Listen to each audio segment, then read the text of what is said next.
Пайғамбар Мұхаммад алейхиссалам сахабаларына мынтип айтат. Жаш сахабаларға. Мурдагы пайғамбарлардың бардығы тең койчулук кесипти аркалашкан. Бир дагы пайғамбар калган эмес. Бардығы койчулук кесипти бир сыйра аркалашкан. Койчулук жумушун жасаган.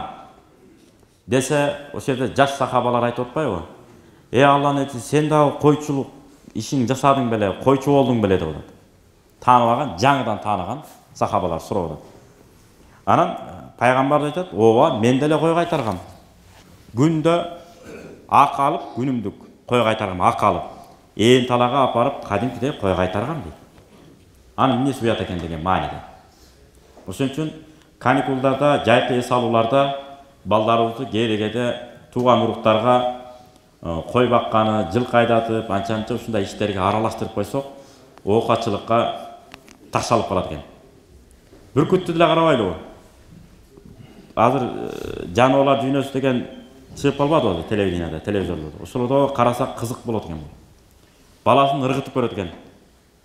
Учканга жарап кетсе, учуп кетет. Кокусу чалбай калса, кайра келип илип туруп, учуп апарып, уясына кондуруп коет экен. Эмне үчүн? Баласы жарай элек. Эми бүркүттүн энесин карасаңыз, кантип илип кетет десеңиз, илип кеткенге жарай турган бүркүт болсо турмушка чыгат экен. Адамдын тили менен түшүндүргөндө. Эгерде илип кете турган даражага жетпесе, турмушка чыкпай коет экен. Кандай?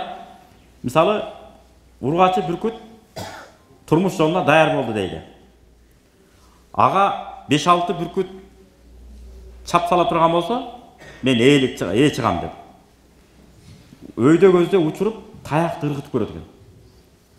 Ошол таякты кимиси жерге тийгизбей илип кете турган болсо, ошонусуна макул болот экен.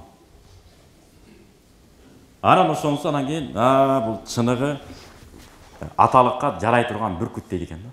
Анан турмуш жолуна ошого чыгат экен, анан жанантип уясына ыргытканда жерге түшүрүп жүрбөй, олдосон болбой. Илип кетиш керек экен. Эгерде олдосон болсо, кайтыш болот жана балдары. Ошого да кайтыш кылбай алып калыш үчүн илип кете турган бүркүт болот экен. Карабайсыздарбы? Бул сонунда жаныбарлардан да сабак алсак болот. Кудай Таала маны деле биз үчүн үлгү кылып берип атат аны деле.